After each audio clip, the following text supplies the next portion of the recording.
Oleg Saranchuk, seen here in his mugshot from Saturday night, originally refused to tell Lincoln City police his name.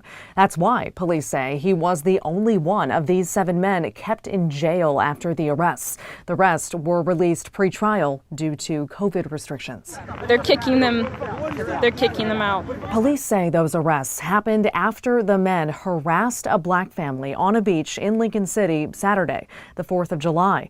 Police say the men were playing racist music and giving Nazi salutes. They say the men tried to fight officers who responded. Eventually, those officers learned Saranchuk's identity, and tonight we're learning more about his backstory. A spokesperson for Immigration and Customs Enforcement tells KGW Saranchuk has been in the U.S. since 1990. In a statement, she wrote, "Convicted felon Oleg Saranchuk is originally from the USSR and was formerly a lawful permanent resident alien." The statement goes on to say he was ordered removed by an immigration judge June 17, 2010, following a series of criminal convictions. We're told Saranchuk's convictions date back to 2002. They include possession of a stolen vehicle, carrying a concealed firearm, and 2 counts of burglary. But Saranchuk was never deported as that judge had ordered.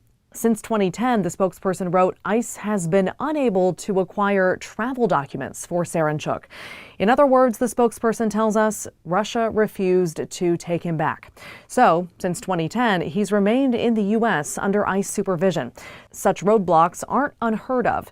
ICE writing, world events or country conditions can sometimes impact a country's willingness to accept its citizens with final orders of removal, whether that country is cooperative or considered uncooperative.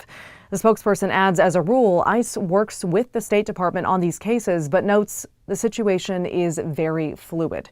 The agency tells KGW they have no record of the 6 other men. An ICE official tells us that's typical of people who are in the country legally. It was sickening, and it should have never happened. These guys have no heart. They have no soul. The woman whose family police say was targeted tells KGW Saranchuk is the one who made his hand look like a gun, pointed it at her husband, and pretended to shoot him. The woman wants to remain anonymous and told us today the family is afraid of the men who are now all released pre-trial. At the same time, she's grateful to the Lincoln County District Attorney, who this week filed a notice that he intends to seek a penalty enhancement tied to bias. It could double Saranchuk's sentence in this case. He's due in court Monday morning. Court documents have yet to be filed for the remaining 6 men. We're told that's coming. Maggie Vespa, KGW News.